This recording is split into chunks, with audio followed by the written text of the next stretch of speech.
New footage has come out. Ref not called. This is a foul, okay? This is a foul. WNBA referees has been having issues. WNBA referees simply playing against Caitlin Clark and the Fever. This is another year and another case of WNBA referees not making the right calls when it comes to Caitlin Clark. A Storm player obviously attacked Caitlin Clark in front of the official. WNBA referees has been having issues with getting these calls right when it comes to Caitlin Clark and the Fever. No whistle, no protection, no accountability. And let's face it, this isn't the first time it's happened, and the league is still acting as though it won't notice it before we move forward. If you think Caitlin Clark deserves it, please leave a 100% positive remark right now. Obviously being fouled.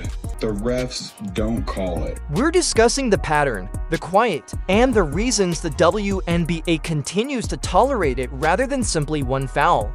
Caitlin Clark is the needle. Caitlin is boxed off. Caitlin Clark is the star. Everything else is wrapped around her, and everything else is revolving around her. She's Rookie of the Year in the WNBA. Caitlin Clark is the star player of the WNBA.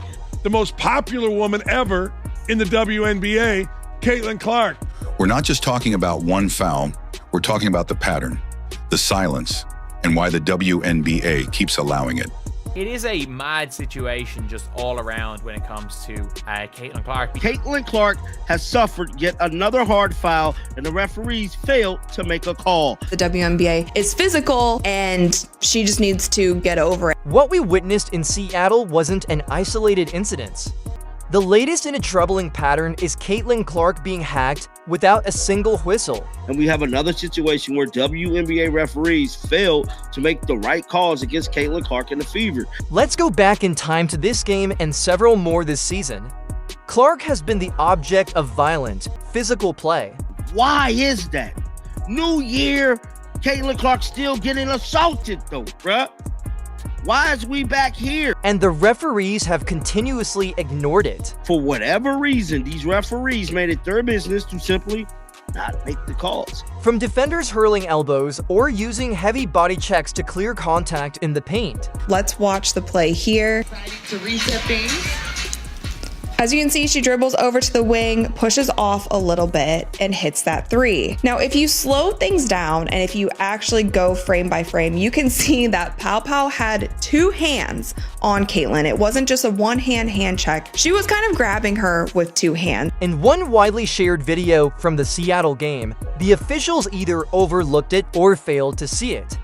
The referee was only a few steps away when Clark was obviously fouled during a drive, but no call was made. The referee's literally right there. Like, bro, you're right there. In the meantime, players who hardly touch the opponent, like Sophie Cunningham, get called for touch fouls.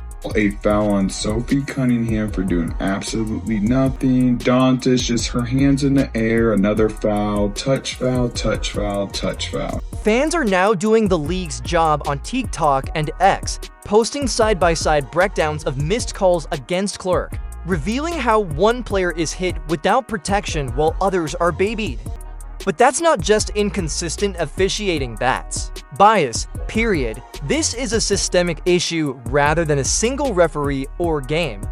Even Stephanie White, the coach of the Fever, has openly stated her displeasure that her players aren't receiving fair treatment, particularly Clark, who endures constant pressure that officials don't discipline. It is a mad situation just all around when it comes to Caitlin Clark, because it's very clear that she is way stronger. Caitlin has always been an underrated athlete. She's the fastest player in the league to me with the ball in her hands, and she was the best guard finishing around the rim last year. She shot a bunch of it, and it's been the whole preseason where it looks to me like on her deepest shots, she is just getting them off like they're nothing, like they're routine, because nobody else is shooting from this distance regularly, and she's doing it with a flick of the wrist.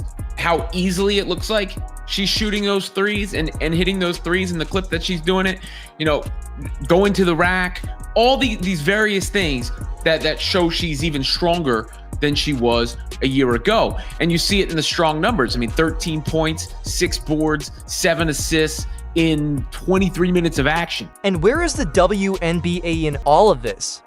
The league commissioner, Kathy Engelbert, has not yet addressed the matter, not a single tweet or news conference. Kathy has said nothing. She just refused to address this referee problem. Let's not mince words. Players like Sophie Cunningham have taken matters into their own hands and stepped in to defend Caitlyn because if the referees won't, someone has to. This is about the WNBA sending a message, and at the moment that message is we'll take everything from Caitlyn Clark, but we won't stand with her when it counts. The WNBA wants Caitlyn's media power, her sold-out arenas, her viral clips, and her TV ratings, but when it comes to standing up for her, they disappear. No doubt, the Indiana Fever are dominating the Firstly, let's discuss the game that caused this outcry. Final score between the Indiana Fever and the Seattle Storm, the game's play, and, more crucially, the refereeing from the first quarter tell the tale, not the scoreline. The Fever won. Caitlyn Clark faced criticism in one early sequence. She was hounded off the ball, grabbed on screens, shoved on drives, and no referee intervened. She was also obviously fouled during a layup attempt when the defender's arm struck her midriff, and the referee watched the play. Caitlyn Clark has suffered yet another hard foul, and the referees failed to make a call. There is still no justice, no call, and no whistle. Sophie Cunningham, on the other hand, was called for a foul on the very next possession without even touching anyone. Her hands up, feet planting defense was textbook, blows a foul whistle. When the league overlooks intentional targeting, it sends a message to all defenders that you can get away with it, which is exactly what Seattle did. However, Caitlyn Clark reminds everyone why she is unique even though she takes hits. If you're a fan watching that live, you're asking the same question we are. What are we even doing here? This double standard is dangerous because it's not just about being rough or playing physical. Caitlyn Clark is definitely still in a shooting slump. She attempted 6 3-pointers, made none of them. She went 3 for 13 all night. This was not one of her better scoring nights, yet she led statistically despite the non-calls and being taunted and disregarded. Let's call it what it was, 38 turnovers at 6.0 for 6. This is the first time in her career Caitlyn Clark recorded more turnovers than points, bro. She had more turnovers than points for the first time in her whole basketball career. By conventional measures, that would be a difficult night for any player, but take a closer look since Caitlyn Clark's worth extends beyond the box score. Her impact on the court was still like extremely high. She still recorded 3 steals, 2 rebounds, and 9 assists. She did also have 9 assists, 3 steals, and 2 rebounds. More significantly, she directed the attack, established spacing, and made it easier for the ball to go. She was pulling gravity, getting a lot of her teammates open, getting them assists. That directly contributed to the Fever's 90-86 victory. She did this by dragging defenders, controlling the floor, and maintaining her cool when others would have lost it.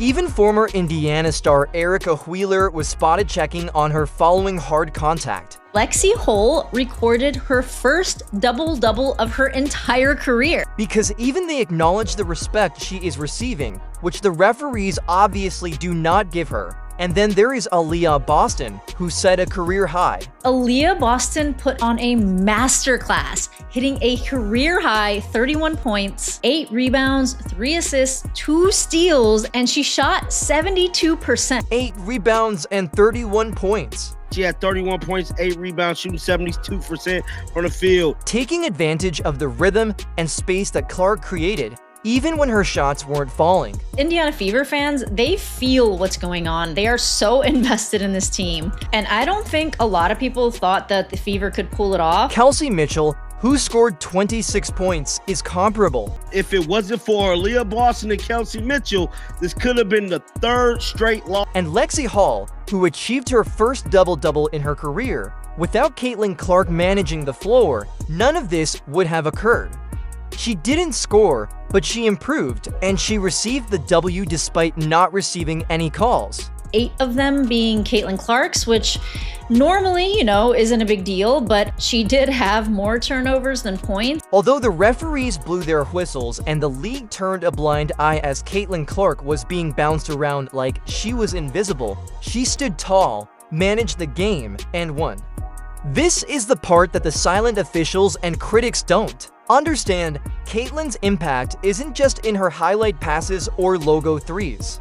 It's in how she carries the pressure, endures the targeting, and continues to improve her team even when the system refuses to support her. Caitlin Clark effect seems to be crazier than year one. I love watching her score and just everything about her. They went the extra mile just to watch her play here. This is great news for women's basketball, period. Caitlin Clark is the GOAT. She signed my jersey. I'm so happy, I'm crying. I'm so happy. This is the best day ever. Let's be brutally truthful. The WNBA is currently experiencing success because of Caitlin Clark, not because of her.